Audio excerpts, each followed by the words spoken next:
तुलसी की पूजा पूरे भारत में की जाती है। आंगन में तुलसी लगाकर रोज उसे जल दिया जाता है और संध्या समय में तुलसी के पौधे पर दीपक जलाया जाता है। कार्तिक माह में एकादशी के दिन तुलसी विवाह की परंपरा है। इस दिन तुलसी को दुल्हन रूप में सजाकर भगवान शालिग्राम से उनका विवाह किया जाता है। भगवान शालिग्राम वास्तव में विष्णु जी का ही रूप हैं और तुलसी के श्राप के कारण ही उन्हें ये पत्थर रूप प्राप्त हुआ था। तुलसी भगवान विष्णु को बहुत ही प्रिय है, इसी कारण उसे विष्णु प्रिया भी कहा जाता है। आज देव उठावनी एकादशी है।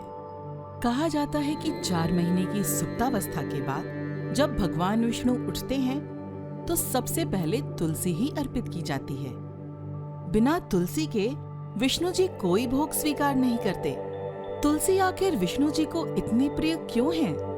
पौराणिक कथाओं के अनुसार राक्षस कुल की कन्या वृंदा विष्णु जी की परम भक्त थी। उसका विवाह जलंधर नामक राक्षस से हुआ था। देवों और दानवों के युद्ध में जलंधर देवताओं पर भारी पड़ रहा था और इसका कारण था वृंदा का संकल्प कि जब तक जलंधर युद्ध से विजयी होकर वापस नहीं आता तब तक वो पूजा में बैठी रहेगी।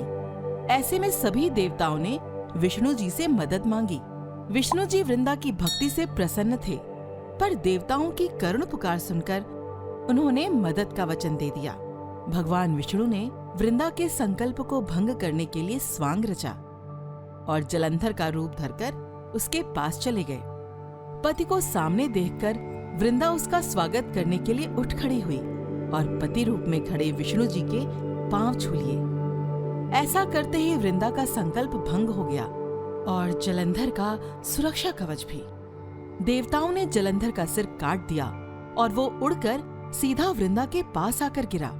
आश्चर्यचकित वृंदा ने विष्णु जी की तरफ देखा तो पाया कि उसके साथ छल हुआ है। क्रोधित वृंदा ने श्राप दिया कि जिस प्रकार पाषाण हृदय विष्णु ने ये छल किया है वो तत्काल पत्थर हो जाए।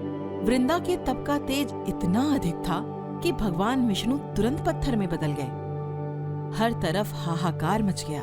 सभी मिलकर वृंदा से अपना श्राप वापस लेने के लिए प्रार्थना करने लगे।